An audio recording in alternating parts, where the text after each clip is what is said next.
Kubor nakaslem jong unongsan Hima. On the cases that are there today, we had 584 new cases that have come up. Out of these 584 new cases, 240 are from East Khasi Hills and 111 cases are from West Jingpynbna Hills. And East Jingpynbna Hills and Riboy both have 43 and 42 cases. And rest of the districts are slightly lower, except West Garo Hills also has 55 new cases. I won't go into breakup of all the districts, but that's the top 5 districts for you. The recovery, on the other hand, has been better. We have 808 cases that have recovered, out of which East Khasi Hills, we have seen 433 people recover. Southwest Garo Hills, we've seen 88 people recover. West Garo Hills, we have seen 85 people recover. And Riboy, we have seen 69 people recover. Apart from that, other districts also have recovered, but the numbers are slightly lesser. We have lost 18 precious lives in the last 24 hours. Out of them, 9 have been from East Khasi Hills, 4 from West Jingpynbna Hills, 2 from West Garo Hills, 1 from Riboy, 1 from Southwest Garo Hills, and 1 from West Khasi Hills.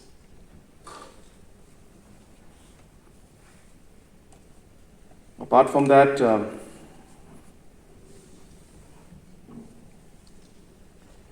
the active ratio as of now in the state stands at 16.19%, and the recovery ratio stands at 82.1%, and the fatality ratio is at 1.7%.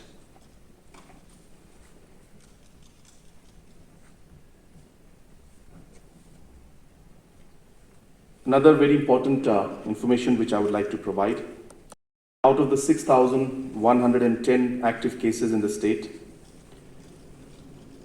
2,119 are between the age of 15 and 29, and 1,781 are between the age of 30 and 44, which means approximately 4,000 cases. That is 80% of the cases. Almost 70%, 75% of the cases are between the age of 15 and 45. Our positivity ratio has also seen a marginal decline in the past few weeks, as we've seen number of cases go down, testing remaining the same or going up in certain cases. The positivity ratio is down from 16.64% to 12% as of now. I will not go into detailed breakup of all the other numbers. There are too many numbers here. But that will just give a gist of the numbers that we have. But I would also like to mention that there are approximately 628 people who are in hospitals as we speak. Out of these 628 people, 102 are in D category, which is the highest category, which means they are in the ICU or under high oxygen flow. Then we have the C category, which is slightly lesser complications. We have 227 people. And A and B are mild symptoms or asymptomatic. We have 115 in A category and 184 in B category. So total of 628 people as we speak are in different hospitals in different conditions. In the meeting review of not just the overall situation that's there in terms of COVID cases, but also in terms of the different infrastructures that are coming up, especially the oxygen plants that are coming up in different districts and different district hospitals. The ACS in charge of these projects and implementation, who's overlooking the implementation, gave us a detailed presentation. We are very satisfied with the way the work is going forward. And I don't have a detailed presentation in front of me, but in the next few days, we will see 3-4 plants completed. And we're hopeful that within the next 2 weeks to maximum 3 weeks, not just the plants, but even the cryogenic plants that are supposed to come up in Umsauli and in Jingjal should also be up. Work is going on 24/7, and all the concerned contractors and officials are leaving no stone unturned to ensure that these plants come up ASAP. Many are already functional, as you know, but our target is to make all the districts functional and have their oxygen plants, as has also been planned by Government of India. Vaccination drive also is going on. Of course, as you know, we have shortage of oxygen, we have shortage of vaccine, as it is in the rest of the country also. But we are expecting another 66,000 doses for the 18 to 45 age category in the next 5 to 6 days' time. We have already made the payments for those. So those will also be rolled out in a systematic manner. Similarly, we have close to 71,000 doses for the 45 plus category. And both the vaccination programs are going on, though because of the shortage of the vaccination, we are not able to provide all the vaccines to everybody as per the requirement and desire of the people. Apart from that, the cabinet colleagues and the officials and some of the deputy commissioners, we were together to review the situation that we have seen in the last few weeks and months. After reviewing the entire situation, we have seen that the number of cases, especially in high zones like East Khasi Hills, have come down by a significant number. We have also seen the positivity rate decline.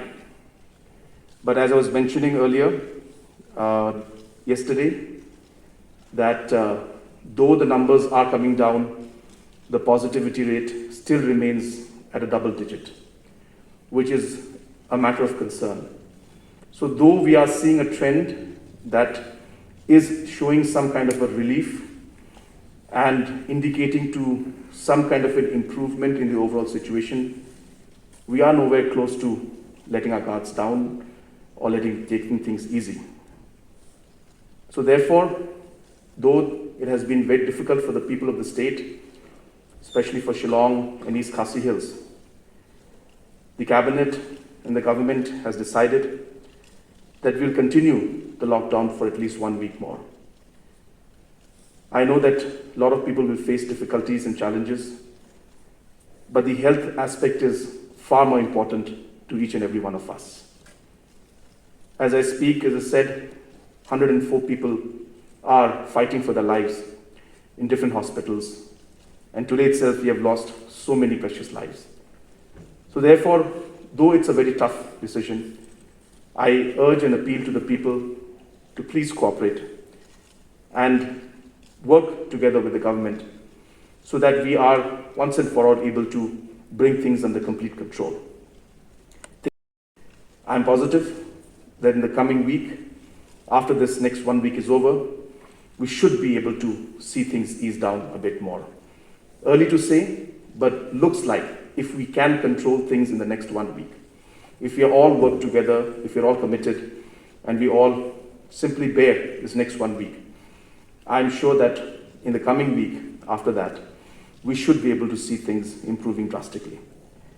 But in the meantime, in the next 1 week, we have allowed, or we are allowing the deputy commissioners to open up economic activities on a need basis. So therefore, if the Deputy Commissioners feel that certain sectors can be opened or need to be opened up, certain activities can and need to be opened up, which will not give a huge risk in terms of gathering, we are allowing the Deputy Commissioners the liberty to allow those need-based activities to be opened up even in the coming week, apart from the other activities which we have already opened up in this current week. Number two, we have also allowed the subdivision and the block officials, that is the BDOs and the SDOs, also to recommend to the Deputy Commissioner to allow rural activities, rural economic activities, depending on the prevalence. We realize that though the numbers are high, there are many areas which don't have very high numbers. There are areas which can have certain economic activities, but no gatherings, but can have economic activities which may be very important for the livelihood of the people, but may not have the kind of effect on the spread of the virus. So those activities also, especially in the rural areas where the livelihoods have been hit very hard, we have given the permission to the Deputy Commissioner to take recommendations from the SDOs and BDOs, and on the prevalence basis of the virus, the DCs can allow other economic activities also in the rural areas. We have decided that this order will be in general for the entire state. We have seen that the spread of the virus is now shifting towards the rural districts. We have seen a large number of cases now coming up, especially in West Jayantha Hills, East Jayantha Hills, West Karo Hills, and some parts of Southwest Karo Hills also. So therefore, keeping this in mind, this may be the appropriate time to take actions to restrict the spread of the virus. But as we are allowing the DC to handle the situation from a ground level here in the East Khasi Hills, similar flexibility will be given to all the Deputy Commissioners to take their decision in terms of the economic activities in the different districts based on the prevalence rates in those areas also. A special request from certain church leaders that if they can be allowed to ring the bells in the church. So therefore, government has decided that such activities for all faiths, not just for the churches, but for all faiths, which do not involve people's gathering, does not involve a large crowd, these activities will be allowed. So those were the main decisions that we had to take. But I do appeal once again to the people that it has been a very tough time. We are almost there. And if we can hold on for another week, I'm sure that we will see things improve much further. We are seeing that the numbers are down, but just because the curve is coming down doesn't mean we're out of danger yet.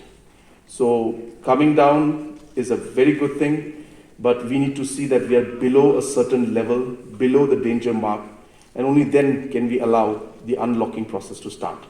So we will be watching this week, and we are very hopeful that if we are able to contain things and bring the numbers down further, then we may see in the next week after that, we may see some process or some sign of unlocking starting after that. But it all depends on the numbers. Therefore, I urge all our citizens to please bear, please cooperate, please follow the protocols. This is the best way to keep our people, our friends, our family, our loved ones safe, and ensure that we are able to come back to normalcy very soon. Because as I said, numbers are going up. But as I said, we have allowed the flexibility to the different districts to allow the economic activities as they feel appropriate, depending on the prevalence of the virus out there. So it's going to be a model where we continue the lockdown, but we will be allowing the Deputy Commissioners flexibility depending on, as I said, prevalence, because there are a large number of areas where the cases are not there at all. So it would be unfair to have the same yardstick applied throughout the state, and therefore the SDOs, BDOs, and the Deputy Commissioners will be in a better position to decide which activities and areas can be allowed in their district or in their blocks or in the subdivisions. And it's a strain that leads to the inflammation in the lungs and it's an adaptive virus, the Delta virus as they're calling it. So therefore, we're seeing a large amount of lives being lost, and it's a trend that's happening. And the way we are seeing things happening in other parts of the country, even after the number of cases come down, those people who were infected 5, 6, 7 days, 10 days back and who are in hospital, those people who succumb to the ailment happens after a few days. So therefore, that trend is being seen not just in Meghalaya, it's being seen all over the country, where, as I said, the main reason is the natural cycle of the way the virus is. So therefore, once it hits a person, it takes about anything between 5 days to 7 days, and suddenly the patient gets very serious. So though our numbers started coming down 5 days back, but those patients who were there before that, they are now in that critical zone of those 6th day and 7th days. So it's a natural cycle of the virus, the way it works. And as I said, it's not just in Meghalaya, we've seen this kind of a cycle and trend throughout the country. I'm hopeful that in the next few days we will see a decline in the cases, but it may not happen immediately. But we will naturally see the cases go down. It happened in Delhi, it happened in Bombay.